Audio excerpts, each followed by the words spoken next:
Vous cherchez une voiture électrique performante, polyvalente, avec des performances de supercar, le tout à un tarif encore raisonnable compte tenu de la puissance.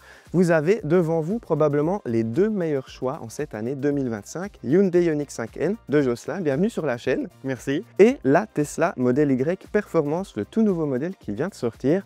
On va les comparer point par point parce qu'on a des fiches techniques très similaires. Jocelyn, toi, tu conduis ta Ioniq 5N depuis plus d'une année. Exactement. Combien de kilomètres? 42 000. 42 000. Moi, ça fait un week-end. On était ensemble ce week-end avec ce Tesla Model Y Performance. On a fait près de 1000 km avec. On connaît aussi bien l'environnement Tesla. Et donc, point par point, quels sont les points positifs de l'une par rapport à l'autre? Quels sont aussi les points négatifs? C'est ce qu'on va voir ensemble. Comme d'habitude, c'est parti.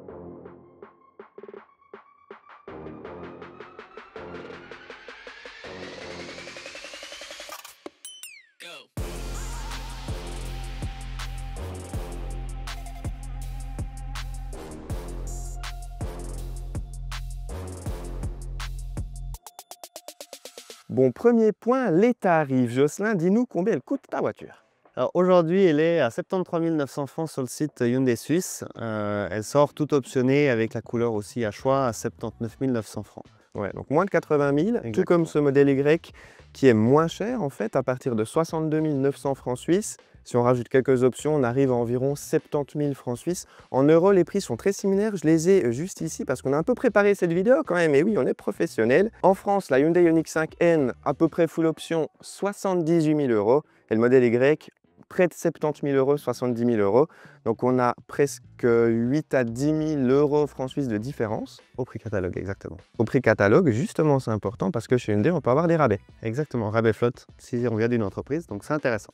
C'est intéressant, on peut avoir des primes, des offres de stock, véhicules de démonstration et aussi des bonnes offres en location. D'ailleurs, si jamais ça vous intéresse, que vous soyez en France ou en Suisse, vous retrouverez plein de liens en description. Pour la France, Localise qui propose des offres en location longue durée pour plein de véhicules électriques différents.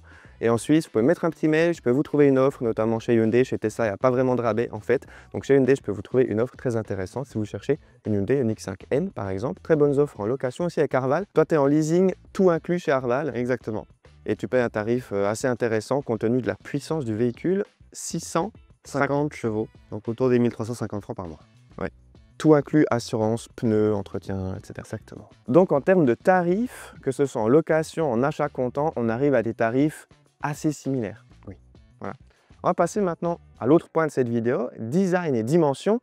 Toi Jocelyn, la tienne, elle fait 8 cm de moins. Oui, exactement. Je parle bien de la voiture. On est d'accord, 4,71 m. Et 4,79 m pour le Tesla Model Y. Donc la Hyundai est 2 cm plus large que la Tesla, mais 3 cm plus basse. Ouais, donc dimension très similaire. Au niveau du design, tu as une préférence? La mienne, bien sûr. C'est pas pour rien que j'ai choisi celle-là. Évidemment, c'est vrai que toi, c'est intéressant parce que tu réfléchissais aussi à prendre une Tesla avant de connaître la Hyundai Ioniq 5N. Exactement, je regardais la Model Y, donc c'était, on va dire, dans le gabarit, quelque chose que je recherchais. Donc, ouais. En termes de design, on ne va pas non plus épiloguer, chacun a ses goûts, ses préférences. Exactement. Perso, je préfère aussi la Hyundai Ioniq 5N, je la trouve beaucoup plus agressive encore dans son design. Je pense qu'elle fait plus, on va dire, voiture un peu sportive que la Tesla, même si c'est vrai que la Tesla, moi je l'ai regardé un peu ce week-end quand on a fait notre road trip, elle a un design qui sort quand même, qui se différencie passablement par rapport à la modèle de base, donc ce qui est quand même intéressant. Mais voilà, c'était l'idée du sport, la sportivité principalement que j'avais envie de rechercher. C'est vrai, quand on voit le modèle Y tout seul, on se dit « Waouh, c'est une voiture sportive ». Quand on le met à côté de la Hyundai Ioniq 5N, un petit peu moins. Bon, laquelle vous préférez? Dites-le nous dans les commentaires. Et on passe maintenant au point suivant. Exactement. On parlait en introduction de polyvalence. C'est vrai que c'est deux voitures assez dingues en termes de polyvalence. Pour une famille, par exemple, puisque pour des voitures de plus de 600 chevaux, on a des coffres et des places d'arrière quand même assez impressionnantes. Complètement. C'est assez impressionnant. Petit battle de coffres. Yes. 3, 2, 1.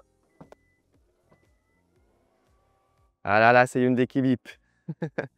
Alors moi, je l'ai réglé un peu plus bas, mais on peut encore l'augmenter comme ça. Bon, ce qui fait que tu es plus haut, donc c'est un peu plus embêtant dans les parkings. C'est vrai, mais on peut régler. Hein. On fait régler, moi aussi. Bon, au niveau de la plage arrière, c'est toi qui me bats parce que celle-là, elle n'est pas très pratique. C'est vrai que de ce point de vue-là, c'est un peu plus facile et je peux régler en 2 crans sur la partie ici derrière. Ah, ça, c'est pas mal. Au niveau du volume, Tesla bat la Hyundai. Largement. Surtout sur les sous-coffres. Ouais, parce qu'on a un immense sous-coffre ici, on a un sous-coffre aussi, un deuxième sous-coffre là, des ailes assez creusées, plus un frunk, un coffre à l'avant, qu'on n'a pas sur l'Ioniq 5N, mais qu'on a sur l'Ioniq 5 normal. Exactement, c'est ça. Aïe, aïe, aïe. Mais le mien est un peu plus large que le tien, donc selon ce que tu fais, des fois, ben, C'est vrai qu'en termes de largeur, c'est un peu mieux, mais le point en termes d'habitabilité revient quand même à Tesla. Au niveau des places arrière, en revanche, j'ai fait le test, hein, vu que c'est moi le plus grand des deux. C'est le test le plus difficile et j'ai plus de place au niveau des genoux dans ta voiture. oui. Et malgré la place du genou, bah, tu peux avancer la banquette puis tu gagnes du coffre. Ah oui, tu as une banquette coulissante, celle de chez Tesla, elle est seulement inclinable. Exactement. Électriquement. Oui. J'ai pas de siège électrique dans ma voiture, mais bon, hein, on va pas s'en plaindre. J'ai un petit peu plus d'espace aussi au niveau de la tête. Et puis j'ai aussi davantage d'espace sous le siège avant dans la Tesla par rapport à la Hyundai. Donc si vous avez une grande famille, avantage quand même pour la Tesla, mais après, la Hyundai se débrouille quand même plutôt bien. Oui, je pense qu'à un moment donné, c'est pas ça qui va faire la grosse différence. Ça peut faire un choix, mais je pense que ça fait partie des critères qu'on va regarder. On verra bien. Ouais. Et puis à l'intérieur, on a un petit peu plus de rangement aussi dans la Tesla, plus grande console centrale, bac de contre-porte un peu plus large aussi. Ça fait aussi la différence, mais à vous de déterminer si c'est vraiment utile pour vous ou pas. Bon, puis Jocelyn, pour partir en vacances de ski, la Tesla, elle est peut-être un petit peu plus adaptée, non? Alors, si tu veux mettre tes skis dedans, oui, c'est plus adapté. Tu as une banquette 40-20-40. Moi, j'ai une banquette 60-40. Mais bah, je peux mettre des barres de toit. C'est vrai, moi aussi. Toi aussi, c'est vrai. Et je peux mettre une remorque ou un porte-vélo. Oui, j'ai pas de crochet de remorquage de possible sur la Ioniq 5N. Et ouais, sinon, il faudra choisir une Ioniq 5 N-Line full option, mais elle n'a pas la même puissance, hein. Non, c'est pas pareil. 650 chevaux. Exactement. Chez Tesla, c'est pas vraiment communiqué officiellement, mais le 0 à 100 a donné en 3 secondes 5 et toi? 3 secondes 4. Donc là, en termes de performance, on va tester évidemment ça en conduite dynamique, voire très dynamique sur un petit col dans la région. Exactement. Hein, on va se faire plaisir. Et au niveau de la fiche technique, ce qui est intéressant, c'est qu'on a les deux la même taille de batterie. Exactement. 84 kWh. Mais En- pas WLTP pareil. Et oui, parce que toi, tu as combien de WLTP? 448. Aïe, aïe, aïe 580 pour le modèle Y. Donc, il n'y a pas besoin d'avoir un prix Nobel pour déterminer que ta voiture, elle consomme plus. Exactement. Mais je recharge plus vite. Et oui, en termes de consommation moyenne, tu as à peu près à combien depuis que tu l'as? Depuis que je l'ai, en été, je suis autour des 22-23 en conduite mixte. Après, sur autoroute, je peux monter jusqu'à 29-30 l'hiver. Voilà. Et faut savoir, Ouais. ça coûte un peu plus cher. C'est vrai, ça va coûter plus cher, donc en coût d'énergie, effectivement. Chez Tesla, on est plutôt à 17-18, comme ça en Suisse, en se baladant tranquille. Oui. On est monté jusqu'à 22-23 sur autoroute à 130. Donc, c'est vrai qu'en termes d'efficience, c'est pas un super exemple, hein, la Ioniq C'est 5. pas un super exemple, mais bon, on n'achète pas cette voiture pour l'efficience. Exactement, surtout qu'elle recharge très vite. 18 minutes, 10-80%. Oui. C'est les temps qui ont été respectés. Toujours respecté. Et ils sont encore respectés après 40 000 km. Ouais. Alors que chez Tesla, le 10-80%, 34 minutes. Ceci dit, on peut charger jusqu'à 60-65% chez Tesla pour avoir la même autonomie. Oui, exact. Avec finalement un temps de charge qui est à peu près équivalent aux 18 minutes. Donc, hier, ce qu'on a vu, c'était un 7,50% en 15 minutes. Donc, c'était plus ou moins équivalent aux 200 km que je reprends sur l'autoroute. Donc, finalement, on a une voiture plus efficiente, mais qui recharge moins vite. Donc, finalement, ça revient au même sur le temps de recharge pour récupérer la même autonomie. Ouais, je pense que sur long trajet, sur 1000 km, on a quelques minutes de différence, mais pas énorme. Non. On l'avait vu d'ailleurs cet été, on a fait le trajet retour depuis Narbonne avec ta Ioniq 5N, un vélo sur le toit, Oui. face à un ID Buzz avec tente de toit et porte-vélo. On l'avait vu, tu étais un petit peu plus rapide parce que tu charges un peu plus vite, mais en termes d'autonomie, tu étais un peu moins bon qu'un ID Buzz par exemple. Exact. Donc même 800 volts versus 400 volts, ça fait pas d'énormes différences si vous partez de temps en temps en vacances. Ouais. Je pense que c'est pas ça qui doit faire le choix d'un véhicule si on part que quelques fois en vacances. Ça peut faire la différence sur un commercial qui fait beaucoup de route tout le temps. Ouais, exactement. Ce qui va faire la différence, ce sera plutôt les équipements. Là, il y a des grandes différences, on va les détailler maintenant. Et aussi, et surtout, le plaisir de conduite. On se retrouve maintenant dans la Tesla. En termes d'équipement, qu'est-ce qu'a Tesla de plus par rapport à ta voiture? Alors déjà, en premier lieu, le système, le software qui est quand même bien plus élaboré et qui permet, on va dire, de faire beaucoup plus de fonctionnalités par ce biais-là. Donc ça, c'est déjà le premier point. Après, le toit panoramique de série, il est en option chez Hyundai. Et un peu plus petit aussi. Il est un peu plus petit, Ouais. exactement. Et aussi les rétroviseurs pardon, qui sont anti-éblouissement au niveau de la Tesla que on n'a pas chez Hyundai, même pas en option. On a aussi deux pattes de chargement sans fil contre un Un seul. seul, exactement, un seul. Je me suis fait mes petites notes. Juste là, on a aussi donc des sièges électriques chez Oui. Tesla. Exactement, siège électrique avant-arrière. Et on oubliait aussi les feux Matrix LED. Les feux Matrix LED, oui, c'est ça. C'est quelque chose que j'avais Il y a 2 voitures en arrière. Ça me manque un peu, je dois dire que ça, vivement qu'ils le mettent sur la Ioniq 5N. Ils l'ont mis sur la nouvelle Ioniq 5, donc ils se sont améliorés déjà. Ouais. Bon, et chez Tesla, c'est pas les meilleurs feux Matrix LED qu'on ait vus. Non, mais franchement, ils fonctionnent bien. On les a essayés hier soir, ils fonctionnaient bien, j'ai pas eu d'appel de phare, donc on passe là. Yes. On passe maintenant dans ta voiture. Elle a aussi quelques équipements que chez Tesla, on n'a pas. Exactement. Et alors, Jocelyn, maintenant, fais-nous la liste de tout ce qu'on a dans ta voiture et ce qu'on n'a pas chez Tesla. Alors déjà, l'affichage tête haute, où ça franchement c'est un confort non négligeable. Un écran derrière le volant pour ceux qui veulent pas forcément l'affichage tête haute. On a aussi un rétro-caméra, chose qui est franchement très utile, qui permet d'avoir une super visibilité à l'arrière. Ensuite, dans le système d'infodivertissement, la map c'est Google. Donc les points POI c'est Google aussi, donc tout entièrement Google. On a Android Auto aussi, donc ça c'est vrai que c'est intéressant. On a aussi les caméras 360, donc ça c'est vrai que c'est super intéressant avec différentes vues de caméra, une vue aussi depuis au-dessus. Donc cet élément-là c'est quand même un confort quand on ne veut pas abîmer ses jantes. C'est vrai, on a aussi des capteurs de stationnement. Et on a les capteurs de stationnement avant-arrière. Chez Tesla, c'est vrai que c'est un peu approximatif. Avec Tesla Vision, c'est que par caméra, c'est des estimations du software. Pas génial. Exact. Et bien sûr, on a le changement de voie et le maintien dans la voie automatique au niveau de série chez Hyundai. Donc ça qui fonctionne très bien. Ouais, et c'est vrai que chez Tesla, c'est très très cher, hein, l'option de l'autopilote amélioré. On peut dire concrètement que le système de conduite semi-autonome est beaucoup plus facile d'utilisation et agréable d'utilisation chez toi. Exactement. Et il ne fait pas des bip bip à chaque fois qu'on l'active ou qu'on le désactive. Malgré que Hyundai fasse beaucoup de bip bip. Voilà, Je sais, j'allais je le sais. dire. Quand on démarre la voiture, les airs de survitesse et tout, il y a des bip bip quand même un peu plus que chez Tesla, mais un petit peu moins embêtant. C'est ça. On peut quand même toujours profiter de sa musique. C'est pas toujours le cas chez Tesla. C'est vrai, quand on change de voie en autopilote, si on n'a pas l'autopilote amélioré, ça fait tulum. Ça baisse le son de la musique, on change de voie, on réactive, tulum. Toutes les 30 secondes, c'est un peu casse-pied. C'est dommage, on va dire. Bon alors Julien, elle a quoi de mieux cette voiture par rapport à ma voiture? Bah, déjà, pour démarrer, j'ai pas de bouton à presser. Mais bon, après ça c'est une question de préférence. Oui. Moi je préfère le bouton. Ouais. Ça me perturbe de ne pas avoir de bouton. D'accord, d'accord. Moi, regarde, je presse le frein, elle me propose direct d'aller en marche avant. J'ai pas de petit bip bip. C'est vrai. Enfin, un petit bip bip, mais il n'est pas aussi strident que le tien. Non, il est agréable, c'est vrai. Et puis, alors moi, je peux régler seulement la régène sur 2 niveaux, mais je trouve que l'arrêt complet, tu vois ici, hop, il est tout en douceur. Je relâche. Exactement. Oui. Non, la gestion du one pedal est quand même largement mieux chez Tesla, il n'y a pas à dire. Il y a une beaucoup plus forte fluidité dans le dosage. Ouais, c'est vrai que la Ioniq 5, N ou pas N d'ailleurs, elle est un petit peu plus brutale avec les paillettes au volant. Diamètre de braquage aussi un peu meilleur, même bien meilleur. Oui, clairement. Sur la nouvelle modèle Y Performance, mais pas sur l'ancienne, attention. Ah oui, d'accord. Ouais, l'ancienne était un peu naze, un peu comme la tienne. Pardon. C'est un gros défaut dans les parkings. Lui, on s'y fait. Et puis, je trouve que l'insonorisation chez Tesla, elle est peut-être un peu meilleure que chez Hyundai, notamment en termes de bruit de mobilier à l'intérieur, bruit de roulement peut-être un peu. Oui, je pense qu'en effet, le bruit d'air est beaucoup mieux parce que la voiture est beaucoup plus efficiente dans sa carrosserie que la Ioniq 5N. Donc, automatiquement, il y a moins de bruit d'air et un peu moins de bruit de mobilier, ça aussi. Donc, voiture peut-être un peu plus polyvalente, je trouve, la Tesla. Tu vois, le fait d'allumer le véhicule, de monter direct à bord et tout. Peut-être un peu moins supercar. Oui, un peu plus fluide, un peu plus standard, mais avec des bonnes performances. Ouais.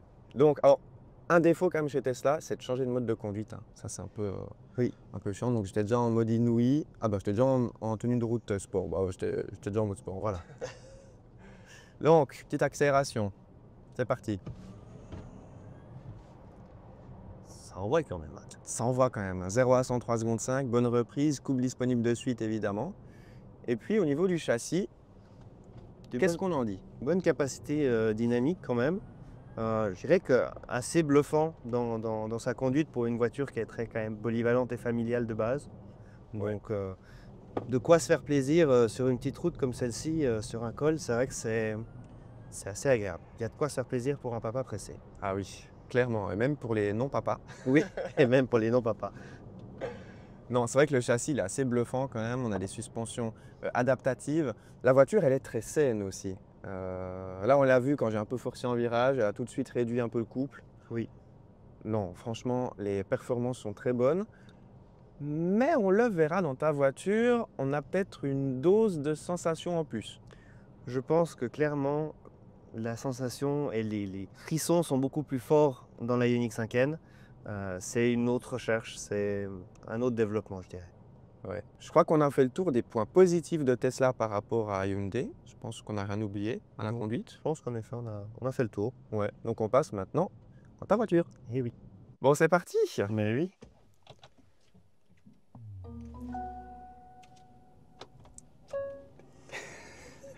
Bon. Alors, le démarrage, tu peux désactiver. Le bruit au moment où tu l'allumes et quand tu l'éteins. Les Ouais. bips de sélecteur de vitesse, non. Ouais. Moi, j'aime bien. Ça me permet de me dire, OK, la vitesse est passée.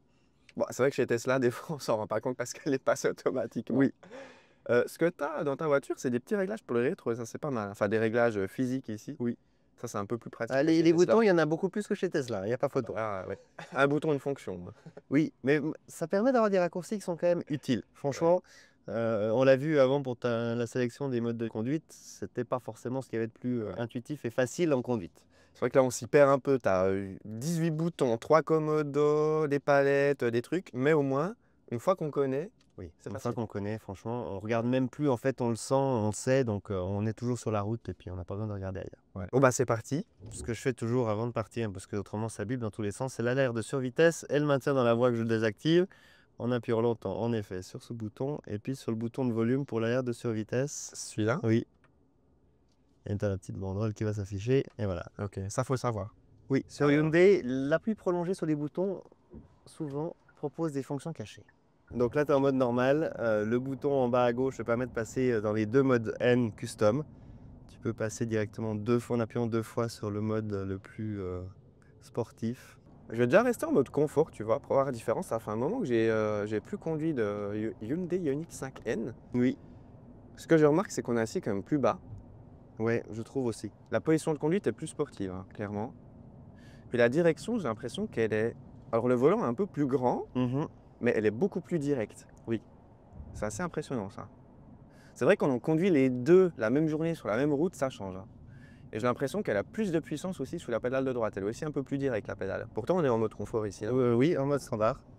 Ouais. Même, bon, pas en mode éco, mais en mode standard. C'est vrai que tu as plus de choix de personnalisation aussi. Oui, il y a 3 modes de conduite, on va dire, préprogrammés, puis après, il y a 2 modes custom qu'on peut définir à sa guise, quoi. Ouais. En plus du mode le changement de vitesse avec les palettes au volant. En bas à gauche, du coup, le bouton qui est en bas à gauche, N, te permet de passer dans les modes custom. Tu appuies 2 fois pour avoir le mode custom 2. Et sur l'affichage tête haute. Et là, j'ai pas encore de beurre artificiel. Non, là, pas encore de bruit artificiel. Mais là, j'ai plus de puissance du coup. Oui, là, c'est là où tu as le plus de puissance. Est-ce que je peux faire un petit test c'est quoi? NGB, c'est le petit coup de boost. Oui, exactement. Ouais, bon, je vais attendre une petite ligne droite quand même. Je pense que c'est mieux. Là, tu peux te mettre en... Là, tu es en level 3 de récupération. Ouais, je vais me mettre en e-pédale. Voilà. Par les petits coups de boost.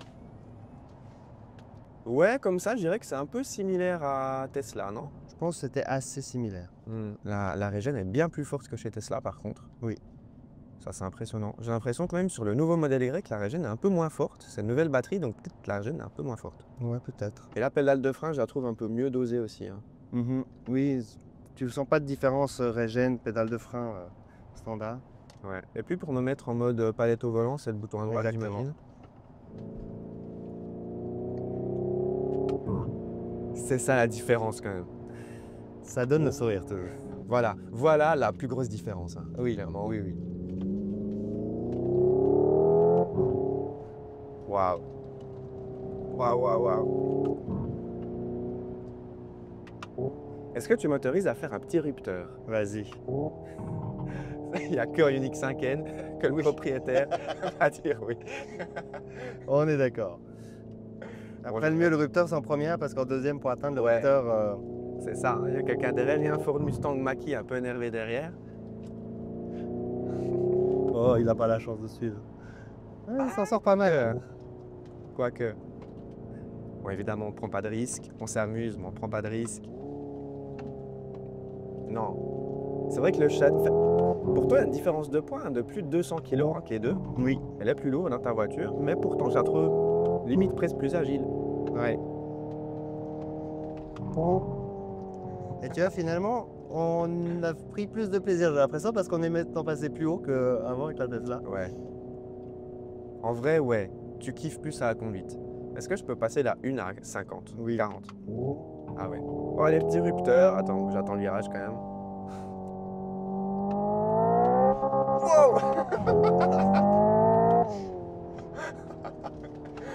Ah purée. Bon, c'est vrai que c'est des sensations qu'on n'a pas chez Tesla. Non. Ouais, ouais. Donc, cette voiture, elle est quand même... C'est plus une supercar, tu vois. C'est vraiment la sportivité, elle est un cran au-dessus. Oui. Et pour tous les jours, Ça passe. Alors, Ça. c'est une conduite qui est très ferme. On va dire, en mode standard, dans la conduite, elle est souple, mais les suspensions restent quand même fermes, plus fermes que la Tesla. Mais on s'y fait. Après, c'est clair que celui qui cherche quand même un confort, il aura meilleur temps d'aller chez Tesla. ouais. Donc voilà, je crois qu'on a fait le tour à la conduite, hein. Oui, On va gentiment redescendre la montagne et on passe à la conclusion. exact. Bon, fin de tournage, Jocelyn, je pense que j'ai pas besoin de te demander laquelle tu choisis. Non, en effet, je garde la mienne. Il n'y a pas photo. Ouais, donc en conclusion, je pense qu'on l'a vu dans cette vidéo, si on peut résumer peut-être ça, la Hyundai Ioniq 5N, c'est une voiture, enfin une supercar polyvalente, voiture sportive polyvalente. Exactement. Et chez Tesla, c'est plutôt une voiture polyvalente sportive. Oui, je pense qu'on résume assez bien le choix du véhicule. Donc voilà, vite fait, bien fait, en termes de conclusion. J'espère que cette vidéo vous a plu. Et si vous cherchez un très bon fiduciaire par hasard en Suisse romande, Et oui, j'ai ma fiduciaire, Loyal Tax Fiduciaire, donc si vous êtes intéressé, contactez-moi. je vous mettrai les infos en description. Merci à toi d'avoir participé à cette vidéo, c'était très très cool. Mais avec plaisir. J'ai eu du plaisir à découvrir la Tesla malgré tout. Donc, Malgré tout. merci. Évidemment, merci à vous d'être toujours si nombreux. Merci pour vos petits pouces, pour vos commentaires, vos partages. Ça fait toujours très très plaisir. À très bientôt. Merci beaucoup. Bye bye.